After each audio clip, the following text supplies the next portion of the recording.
रोम रोम भाइयों। Alright guys, सो इस video में हम सीखेंगे कि कैसे हम एक 3D एक्सप्लोरेड व्यू बना सकते हैं, और वो भी सिर्फ और सिर्फ आफ्टर इफेक्ट्स के अंदर। और इस एनिमेशन को बनाने के लिए हम बस 2 की फ्रेम का यूज़ करेंगे।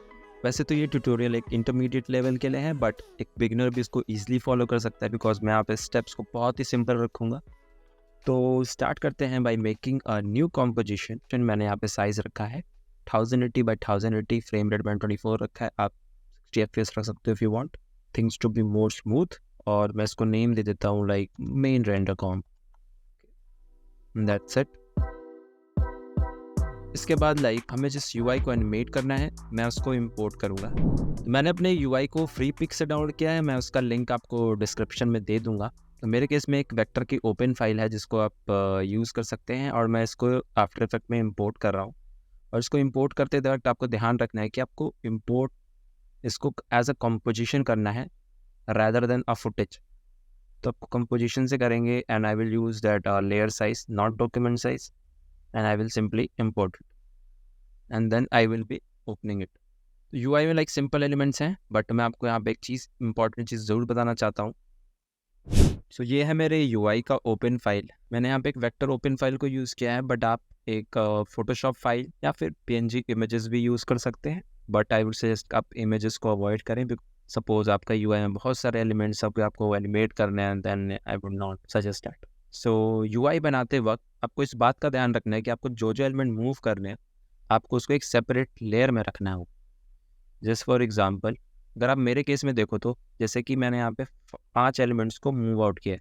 ये सर्च बॉक्स, ये प्रोडक्ट कार्ड, उसकी इमेज, नीचे वाला प्रोडक्ट कार्ड, और उसके ऊपर जो इमेज है ये।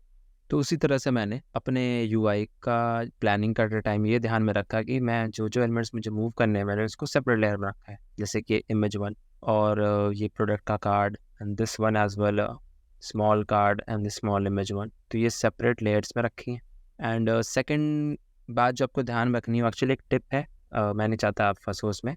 मैंने यहाँ पे इमेज को as a clipping mask use करके यहाँ पे ऐड नहीं किया है, बिकॉज उससे क्या हो रहा था, जब मैं आफ्टर इफेक्ट में इस फाइल को इंपोर्ट कर रहा था तो उस पर्टिकुलर लेयर का एंकर पॉइंट थोड़ा वियर्ड बिहेव कर रहा था, वो सेंटर में नहीं आ रहा था, और मुझे एक्स्ट्रा वर्क करना पड़ रहा था। देन आई थॉट कि यही सबसे बेस्ट वे होगा कि आप एक मास्क बना लो और लेटर इस मास्क को, इमेज को मास्क आउट कर लेना, right. So this is pretty much it for the UI part. तो ये है मेरा UI जो कि मैंने इंपोर्ट किया है। और सबसे पहला काम हम ये करेंगे कि इमेजेस मास्क में इमेज को ऐड करेंगे। तो सबसे पहले मैं अपनी इमेज फाइल को इंपोर्ट कर लेता हूँ, and so these are 3 images जो कि मैं यूज़ करूँगा, और ये मैंने पेक्सल से डाउनलोड करी है। मैं इसका लिंक भी डिस्क्रिप्शन में दे दूँगा। तो इस वेक्टर को इमेज के ऊपर मास्क बनाने के लिए मैं सबसे सिंपल स्टेप फॉलो करूँगा। मैं इसको करूँगा pre compose, and then I will choose this option, leave all attributes in this composition, और इसको OK कर दूंगा। ऐसा मैंने इसलिए किया ताकि मेरे एंकर पॉइंट्स अफेक्ट ना हो और लेयर का साइज सेम ही रहे। एंड देन सिंपली मैं क्या करूँगा, जो मुझे इमेज ऐड करनी है मैं इसको यहाँ उसके ऊपर डालूंगा, इसको लाइक रिसाइज करूँगा। I think 10 would do the job, right? And simply I will press this option for preserving the transparency। इससे होगा क्या कि वो एक नीचे वाली लेयर की ट्रांसपेरेंसी ऊपर वाले में ट्रांसफ़र हो जाएगी। तो लाइक दिस, दैट्स इट। और यही स्टेप मैं इन दोनों मास्क के लिए भी अप्लाई कर दूंगा। तो मैं आपके लिए स्पीड अप कर देता हूँ।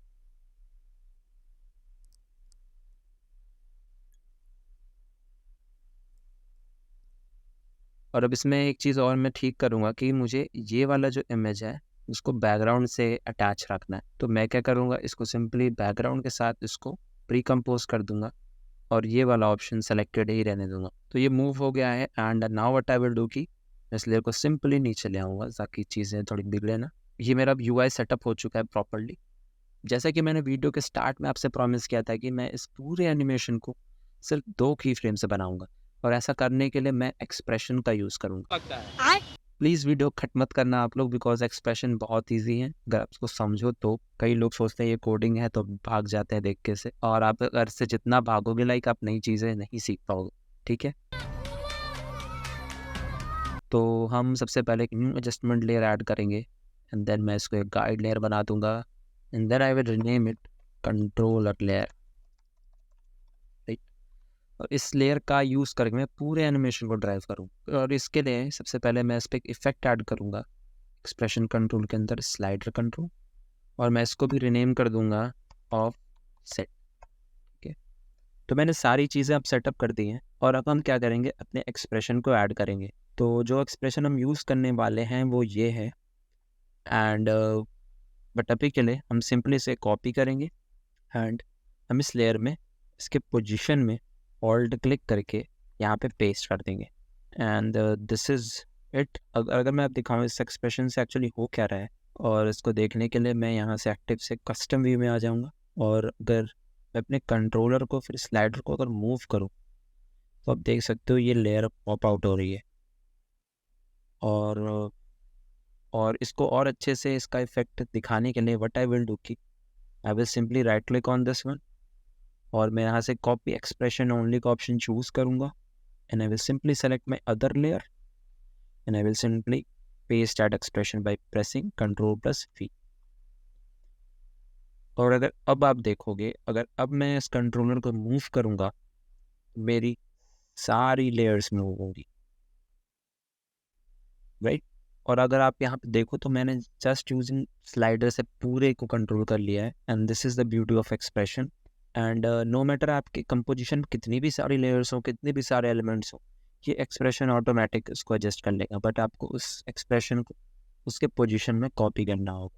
तो हमारा मेन एक्सप्रेशन वाला काम तो हो चुका है, बट हम इसे और थोड़ा कूल बनाने की कोशिश करेंगे। शैडो की एक यूनिक ट्रिक बताऊंगा मैं, जो कि लाइक आई डोंट थिंक कोई बता भी रहा है यूट्यूब पे, चाहे आप इंडिया के बाहर देखें चाहे इंडिया में देखें, और बहुत सारे लोगों को तो पता ही नहीं है।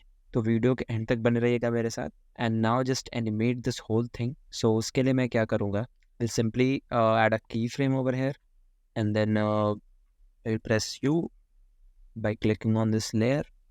तो यहाँ पे देखो एक की फ्रेम ऐड हो चुका है। सेकंड की फ्रेम मैं 1 सेकंड या फिर 112 पे ऐड करने वाला हूँ, और मैं इसकी वैल्यू 30 सेट कर दे रहा हूँ ताकि थोड़ा ये चीज़ें बाहर आ जाए। And my last key frame will be on this, I will again reset. अब मैं क्या करूँगा, I will simply select all my key frames, और मैं इसको ईज कर दूँगा। And now go to graph editor and select from this edit speed graph, not value graph but edit speed graph. उसके बाद आप क्या करोगे, आपको सिंपली इस स्लाइडर को थोड़ा इधर खींचना है एंड इस वाले को थोड़ा इधर खींचना है, और इसके लिए भी हम सेम चीज़ करेंगे।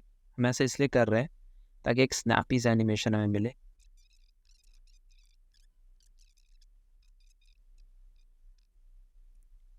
ओके, सो हमने यूआई के पार्ट का एनिमेशन ऐड कर दिया है, और टेक्निकली यहाँ पे मैंने 3 की फ्रेम यूज़ करी है, बट मेन एनिमेशन तो लाइक 2 की फ्रेम का ही है, इसको एक्सप्लोर आउट करना। नाइस। अब मैं क्या करूँगा, इसमें एक अच्छी सी शैडो ऐड करने के लिए आई will simply add a main, मैं अपने मेन रेंडर में जाऊँगा और इस कंपोजिशन को ऐड कर दूँगा अपने यूआई वाले को। ऐड करने के बाद I will simply add a background to it, कोई भी इमेज भी यूज़ कर सकते हो, बट मैं यहाँ पे एक सॉलिड लेयर ले रहा हूँ, एंड मैंने यहाँ पे इस पर ग्रेडियंट भी ऐड करूँगा। Go to lean radial one, I will try to choose color which I used in my previous tutorial so that मैं close to वही बना पाऊँ जो मैंने previous में अपने बनाया। तो this is it। और अब हम क्या करेंगे, इसको एनिमेट करेंगे, और जैसे कि प्रीवियस एनिमेशन में एक थोड़ा सा रोटेशन भी था, इसमें हम रोटेशन भी ऐड करेंगे, बट उसको ऐड करने से पहले हमें कुछ चीज़ों का ध्यान रखना है। वो ये है कि हमें फर्स्ट इस लेयर को 3D बनाना पड़ेगा। तो मैंने यहाँ पे क्लिक करके इसको 3D बना दिया, एंड इस लेयर को भी मैंने 3D बना दिया। एंड सेकेंडली मुझे इस लेयर को कंटिन्यूसली रास्टराइज करना पड़ेगा ताकि मैं यहाँ पे भी 3D वाला मज़ा ले पाऊँ। और ऐसा मैं इसलिए कह रहा हूँ, जब आप यहाँ पे इसको रोटेट करेंगे तो आप देख सकते हो कि 3D वाली चीज़ें ये 2D लेयर ही रह रही है। इसको बचने के लिए हाँ what we will do, I will simply rasterize. इससे क्या होगी, मेरी लेयर 3D बन चुकी है, और यहाँ पे देखोगे तो आप एलिमेंट्स एक्सप्लोड आउट हो रहे हैं। और अब मैं क्या करूँगा, आई विल सिंपली एनिमेट, मैं के लिए इसको ऑफ कर दे रहा हूँ। तो I will reset it, I will add a key frame over here. जब मेरा ये यूआई सबसे ज़्यादा एक्सप्लोड हो रहा है समथिंग लाइक हियर, तो यहाँ पे मैं थोड़े से एनिमेशन ऐड कर दे रहा हूँ कि वो 3D वाला इफेक्ट थोड़ा पॉप आउट हो गया है बाहर। इसके साथ भी मैं इन की फ्रेम्स को भी ईजीज कर दूंगा। Select all the layers, I will go to this graph editor, in this I will go to speed graph. तो यहाँ से मैं चीज़ों को एडिट कर दूंगा। Simply go to orientations, you can see it's pretty cool animation right. जैसा कि मैंने वीडियो में आपसे प्रॉमिस किया कि मैं एक स्पेशल शैडो इफेक्ट बताऊंगा यहाँ पे ऐड करने को, बिकॉज अभी देखो तो शैडो नहीं आ रहा है। अगर आप ध्यान से देखो तो मुझे शैडो इस एलिमेंट और इस एलिमेंट के बीच में भी चाहिए, बट अगर मैं इसको नॉर्मल शैडो इफेक्ट से करने की कोशिश करूँगा तो ये अच्छा नहीं लगेगा और मुझे एनिमेट करना पड़ेगा और काम भी नहीं करेगा प्रॉपर। तो इसके लिए हम क्या का यूज़ करेंगे कि हम एक 3D लाइट का यूज़ करेंगे। क्योंकि ये 3D एलिमेंट है तो हम यहाँ पे 3D लाइट यूज़ कर सकते हैं। और 3D लाइट के साथ एक बहुत अच्छी चीज़ें आती है जो कि है 3D शैडोज़। तो हम उसका सिंपली उसी 3D शैडोज़ को यहाँ पे यूज़ करने वाले हैं guys. So I will simply write click, add new, and I will add a light. Light में मैंने एक स्पॉट लाइट ऐड करी है और मैं कहूँगा कि आप सिंपली यही चीज़ें यूज़ करिए because I want a very soft shadow. तो I will add a higher pixel. तो मेरा शैडो का डिफ्यूजन पिक्सल बहुत ज़्यादा मैं रखूँगा और ऑलमोस्ट 500 से। Simply add that. आप देखोगे यहाँ पे चीज़ें बिगड़ गई थोड़ी, बट डरना नहीं है। What we will do, we just have to go to geometry, sorry material option, but क्योंकि यहाँ पे नहीं आ रहा है तो मटेरियल ऑप्शन के सेटिंग आपको इस लेयर में मिलेंगे। तो अगर आप यहाँ पे जाइए और यहाँ पे क्लिक करेंगे, इसको ऑफ करेंगे तो you will get this option material option. इसमें हमें क्या करना है, हमें सिंपली कास्ट शैडोज को ऑन करना है एंड हमें एक्सेप्ट लाइट को ऑफ कर देना है एंड एक्सेप्ट शैडोज को ऑन ही रहने देना है।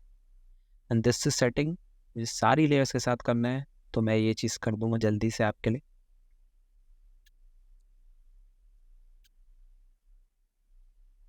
मैंने ये ऑप्शन सबके लिए चूज़ कर दिया है। वापस अगर आओगे तो आप देखोगे कि बस आप एक शैडोज देख सकते हो इसमें और कुछ भी नहीं। और इसको इफेक्ट को अच्छे से समझने के लिए आप इस पॉइंट पर आ जाइए। एंड नाउ हम क्या करेंगे, हमें अपनी लाइट को थोड़ा एडजस्ट करना पड़ेगा। अब जैसे कि आप देख सकते हो मेरी लाइट तो रिएक्ट नहीं कर रही, बट शैडोज मेरी शार्प। अब ऐसा इसलिए बिकॉज मेरी लाइट कुछ ज़्यादा ही ऑब्जेक्ट से चिपकी हुई है। तो मैं क्या करूँगा, इस लाइट वाले लेयर को थोड़ा सा एडजस्ट करूँगा ताकि मेरे शैडोज थोड़ी सॉफ्ट है। जैसे मैंने इसको मूव किया आप देख सकते हो शैडोज स्टार्ट हो गई थोड़ी अच्छी दिखना। सिंपली हम वही चीज़ करेंगे, we will bring it to a right angle ताकि चीज़ें the start now. I think मेरे से एक लेयर छूट गई है एडिट करने में। तो I will simply go to this one, search box में go to transform and again accept shadows on and accept lights off। अगर अब मैं आऊँगा तो आप देख सकते हो ये कितना कूल लग रहा है गाइस। आप इसको लाइट पे थोड़ा और अच्छे से एडजस्ट करेंगे तो आपको थोड़ा और अच्छी शेडोज़ मिलेंगी। तो आप देख सकते हो कितनी अच्छी शेडोज़ आई हैं और ये शेडोज़ पूरी रिएक्टिव हैं और ये प्रॉपर काम कर रही हैं जैसा कि आप देख सकते हैं। It is beautiful animation. और शेडोज़ को आप थोड़ा और टाइम दे के और अच्छा कर सकते हो ताकि थोड़ी चीज़ें और नेचुरल लगे। ट्यूटोरियल यहीं पे एंड करते हैं बिकॉज आई थिंक मैंने सारी चीज़ें आपको एक्सप्लेन कर दी हैं। नो मैटर आपके यूआई में कितने भी एलिमेंट्स हो, आप इस ट्रिक से इसको सिंपली एनिमेट कर सकते हैं very easily. And I hope आप बहुत सारी चीज़ें सीखने को मिली होंगी इस ट्यूटोरियल में, like that shadow part and this UI one and this expression one as well. So मिलते हैं नेक्स्ट वीडियो में एक नए यूनिक ट्यूटोरियल के साथ और तब तक के लिए जय हिंद, जय भारत।